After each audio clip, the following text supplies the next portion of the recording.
नमस्कार, आप देख रहे हैं एमबी न्यूज यूपी। आज हम बात कर रहे हैं कुंडली जागरण के पहले चक्र के बारे में। विस्तार से आगे हम बताएंगे मेरा आध्यात्मिक अनुभव क्या है। उससे पहले अपने जीवन के बारे में बताते हैं, उससे आपको मुझे समझने में और मेरे सामाजिक जीवन, मेरी आध्यात्मिक यात्रा के बारे में समझने में आसानी होगी।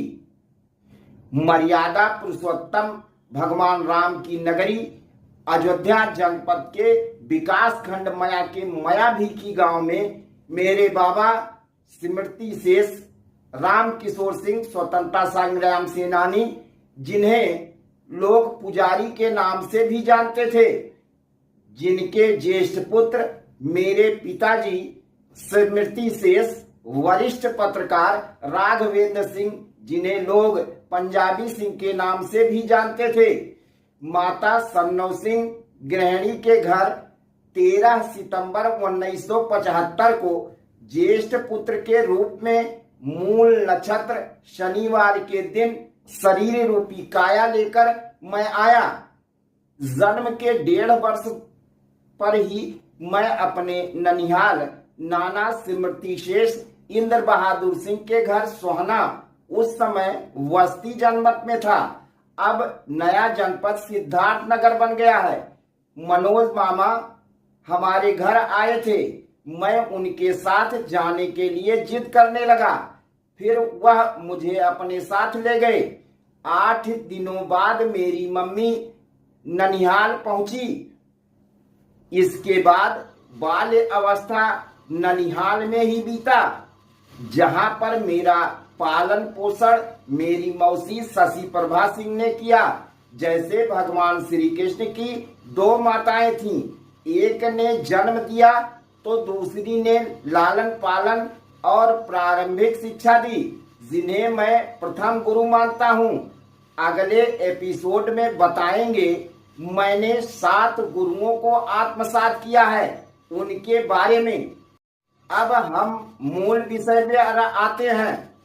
पहले तो हमें समझना होगा कि कुंडली जागरण है क्या। कुंडली जागरण एक ऐसी प्रक्रिया है जिसे वाम मार्गी प्रक्रिया कहा जाता है।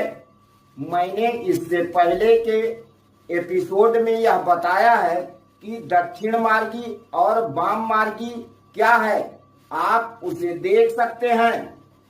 कुंडलिनी शक्ति 3 प्रकार से सक्रिय होती है।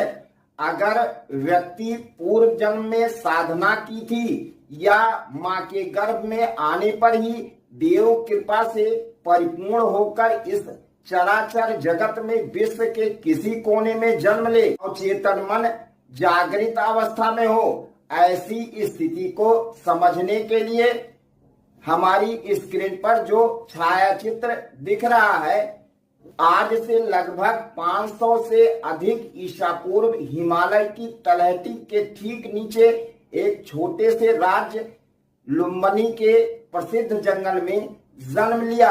अगर आप आध्यात्म से जुड़े हैं तो उनका नाम आपके दिमाग में आ गया होगा, अगर नहीं आया है हम बताते हैं।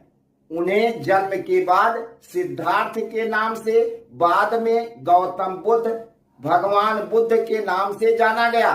इनके बारे में फिर आगे विस्तृत वीडियो बनाएंगे। अब हम मूल विषय पर आते हैं। छायाचित्र दिख रही है, इसमें भगवान बुद्ध जन्म लेते ही धरती पर चलने लगे। यह तभी होता है जब अवचेतन मन जागृत अवस्था में हो।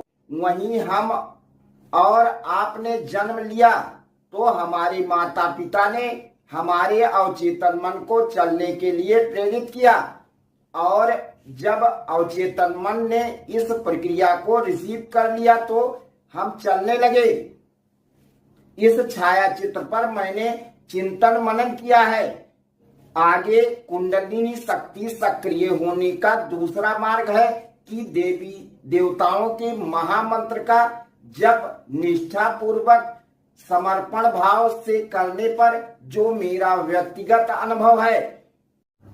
कुंडलिनी शक्ति सक्रिय करने का तीसरा मार्ग जो आज के समय में सबसे चर्चित मार्ग है, ये ध्यान यानी मेडिटेशन, जिसको बहुत सारे लोग कर रहे हैं। मैंने जो लोगों के प्रश्नों को कई व्हाट्सएप ग्रुपों में देखा है, अधिकतर साधक नकारात्मक विचारधारा के वशीभूत होकर भटकाव की स्थिति में हैं। बहुत सरल मार्ग समझते हैं कुंडली जागरण प्रक्रिया को। यह एक जोखिम भरा मार्ग है। आपको ध्यान का अर्थ बता रहे हैं। ध्यान के दो अर्थ हो, पहला स्वरूप चिंतन, जैसे ईश्वर का ध्यान करना। वहीं दूसरा अर्थ है चित्त को देखना या किसी चीज पर गौर करना, जैसे आध्यात्मिक पुस्तकों का अध्ययन करना। और कुल मिलाकर साधारण शब्दों में कहा जाए तो एक जगह स्थिर हो जाना। चेतन मन से इसका सीधा संबंध होता है। पिछले जन्मों के कर्म और अनुभव इस में छुपे होते हैं।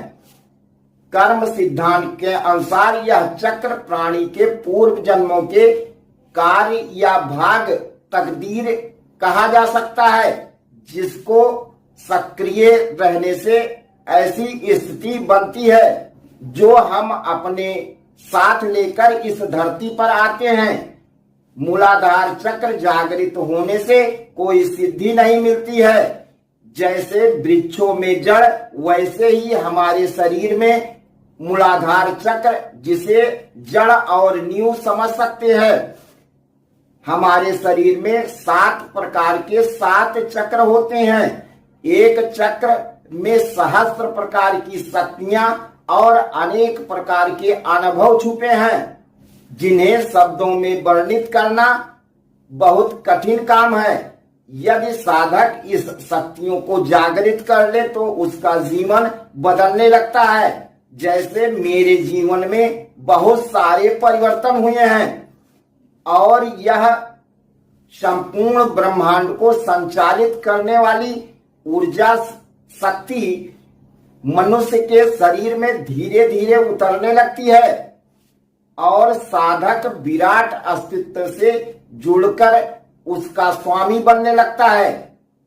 हमारे 7 चक्रों में से मूलाधार चक्र एक दिव्य चक्र है, जिसको जागृत करने के लिए हमें एक अच्छे गुरु के सानिध्य में इस विराट आसक्ति को जागृत करना चाहिए। मूलाधार पर नियमित रूप से अभ्यास करने से मन की शांति, अनुभव, मानसिक जागरूकता बढ़ती है। मेरा अपना व्यक्तिगत अनुभव, मैं 32 वर्ष की उम्र में पहली बार पलथी मारकर 3 दिन में मां भगवती के 28 अक्षर का मंत्र 21,000 बार किया। दूसरे ही दिन मूलाधार में स्पंदन, गुदगुदी होना शुरू हो गया।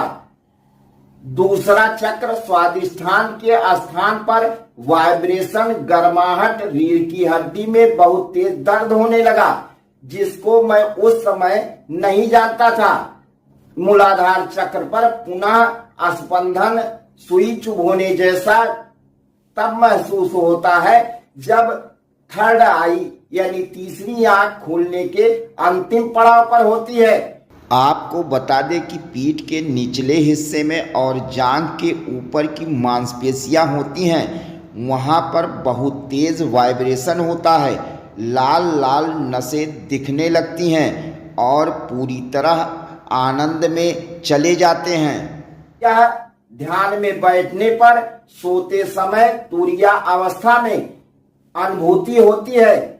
एक दिन दोपहर में सो रहा था, बाएं करवट सो रहा था। मुझे एक झटका सा महसूस हुआ और तुरिया अवस्था में जो मैंने आगे बताया है उस तरीके से हमारे मूलाधार चक्र के क्षेत्र में बहुत तेज वाइब्रेशन होने लगा और मुझे लाल लाल नसें दिखने लगी।